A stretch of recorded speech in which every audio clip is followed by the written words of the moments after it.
خلقنا الإنسان من سلالة من طين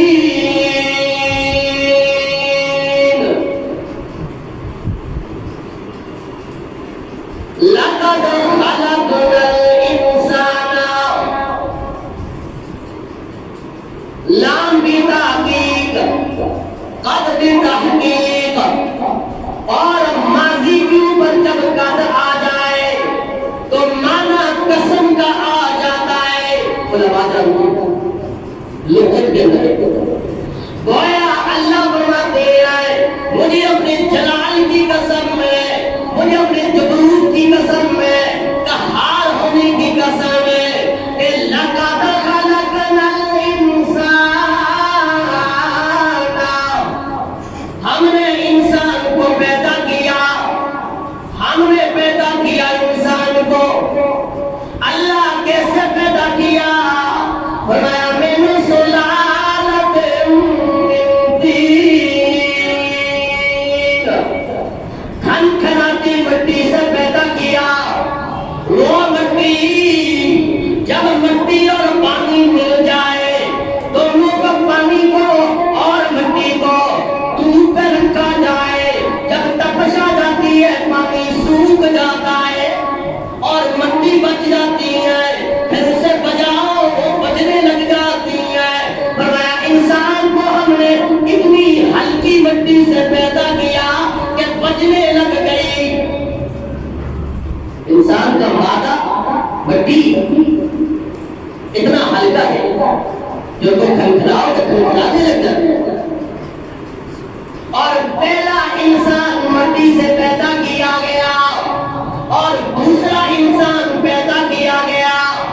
یہ پہلا انسان مٹی سے پیدا ہوا، پھر پراسس سے پھر مرحلہ یہ آیا ثم جعلناہ نطفۃ فی قرار مکین.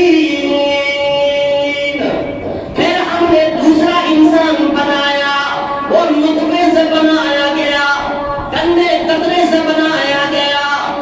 قرآن میں اللہ کریم نے فرمایا هل أتى على الإنسان حين من الدهر لم يكن شيئا مذكورا. اے انسان، اے حضرت انسان، آج کس بات کا تکبر ہے، کس بات کا غرور ہے؟ اللہ نے فرمایا ہم نے تمہیں اس چیز سے پیدا کیا کہ جس کو اپنی زبان سے انسان ذکر بھی نہیں کر سکتا، زبان سے ذکر بھی کی قابل بھی نہیں. گندے قطرے سے پیدا کیا گیا، جو جسم پہ لگ جائے جسم ناپاک، کپڑوں پہ لگ جائے کپڑے ناپاک، جگہ پہ لگ جائے جگہ ناپاک. تکبر کس بات کا، پھر غرور کس بات کا؟ شاعر کیا کہتا ہے حضرت انسان کا کتنا تکبر تیز ہے، حضرت انسان کا کتنا تکبر تیز ہے. خاک سے پیدا ہوا پھر خاک سے پرہیز ہے. آج کپڑوں کو بچا بچا کر رکھتا ہے مٹی نہ لگ جائے. اللہ نے فرمایا اسی مٹی سے پیدا کیا گیا. اور اللہ کریم نے فرمایا گندے قطرے سے پیدا کیا گیا انسان. اور پھر بھی فرمایا یخلقکم فی بطون امہاتکم خلقا من بعد خلق فی ظلمات ثلاث. اے حضرت انسان، تمہیں ہم نے گندے قطرے سے پیدا کیا اور 3 اندھیروں میں پیدا کیا. 3 اندھیروں. یہ فیکٹری جس کے پیٹ میں لگی ہے اسے بھی پتا نہیں. بڑی بڑی فیکٹریاں، کارخانے، اس میں روشنی ہو جاتی ہے، ٹیوب لائٹیں روشن ہو جاتی ہیں. یہ جی رات والی شفٹ میں کام کرنا، روشنی بغیر کام نہیں ہے.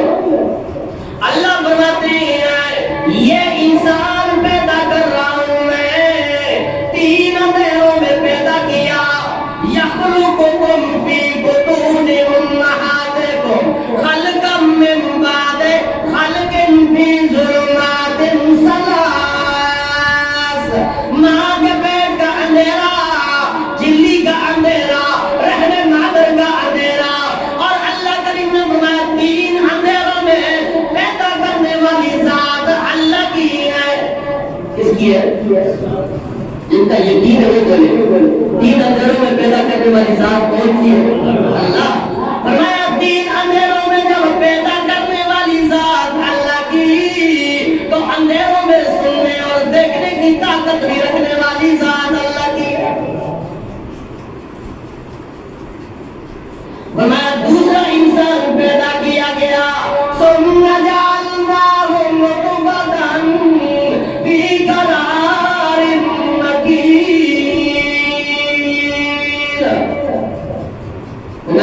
رحم المادر میں نطفے کو ڈھکایا گیا، وہاں پہ پھیلایا گیا نطفے، اور آدم علیہ السلام اور اماں حوا کو اللہ نے پیدا کیا۔ پھر نسل انسانی اللہ نے کیسے چلائی؟ ذرا غور کرنا۔ صبح کو دو بچہ اور بچی پیدا ہوتے تھے، شام کو جو بچی اور بچہ پیدا ہوتے تھے، ان دونوں کا آپس میں نکاح جائز تھا۔ جو صبح کو بچہ اور بچی پیدا ہوئے ان کا آپس میں نکاح حرام تھا۔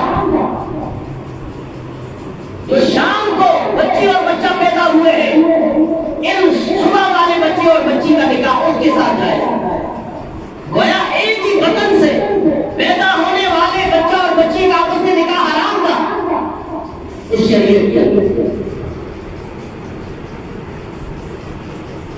ابھی تو حابیل اور قابیل کا آپس میں نکاح ہوا اور نوبت قتل تک آئی۔ قابیل نے حابیل کو قتل کر دیا، کیونکہ قابیل وہ صبح کو پیدا ہوا، حابیل شام کو پیدا ہوا، اور اصولی طور پر قابیل کے ساتھ جو بچی پیدا ہوئی ہے اس کے ساتھ نکاح حرام تھا۔ شام کو جو بچی پیدا ہوئی اس کے ساتھ جائز تھا، لیکن قابیل مصر ہو گیا، ضد پہ آ گیا، نہیں میرے ساتھ جو بچی پیدا ہوئی ہے میں اس کے ساتھ نکاح کروں۔ اب قربانی دی کھلے آسمان کے اندر پھینک دی گئی۔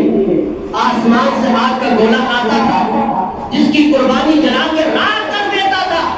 وہ آگ کا گولا سمجھ جایا کرتے تھے کہ اس کی قربانی اللہ کے ہاں قبول ہوگی۔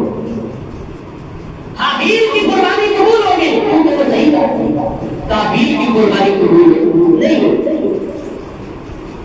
اب قابیل نے حابیل کو قتل کر گویا نسل انسانی کی ابتدا ایسے ہوئی۔ طریقہ نکاح کا اس وقت یہ تھا، اب پہلا انسان پیدا ہوا مٹی سے، دوسرا پروسیس چلا، اللہ کریم نے نسل انسانی کو نطفے سے پیدا کیا، اور پھر اللہ کریم نے فرماتے ہیں ثم خلقنا النطفۃ علقۃ، پھر ہم نے اس نطفے کو 40 دن تک ٹھہرائے رکھا، اور نطفے سے اللہ کریم نے جمع ہوا خون بنا دیا، اور وَخَلَقْنَا الْعَلَقَةَ مُضْغَةً، اور پھر ہم نے اس جمے ہوئے خون سے 40 دن کے بعد گوشت کا لوتھڑا بنا دیا، اور وَخَلَقْنَا الْمُضْغَةَ عِظَامًا، اور پھر ہم نے اس گوشت کے لوتھڑے کو ہڈیاں بنا دیا، اور وَكَسَوْنَا الْعِظَامَ لَحْمًا، اور اس کے اوپر ہم نے گوشت چڑھا دیا، ثُمَّ أَنشَأْنَاهُ خَلْقًا آخَرَ، اور پھر اللہ کریم فرماتے ہیں ہم نے اس کے اوپر گوشت چڑھا کر اس میں روح ڈال کر جیتا جاگتا انسان بنا دیا، اور پھر اللہ کریم نے فرمایا فَتَبَارَكَ اللَّهُ أَحْسَنُ الْخَالِقِينَ، برکت والی ذات ہے وہ اللہ، برکت والی ذات ہے وہ اللہ، جس نے اللہ نے انسان کو بہترین تخلیق میں پیدا فرمایا، بہترین تخلیق میں پیدا فرمایا، یعنی انسان گندا قطرہ تھا، اللہ نے جمع ہوا خون بنا دیا، یہ اللہ نے برکت دی۔ اب اللہ کریم نے برکت دی، جمع ہوا خون، اللہ کریم نے وہ گوشت کا لوتھڑا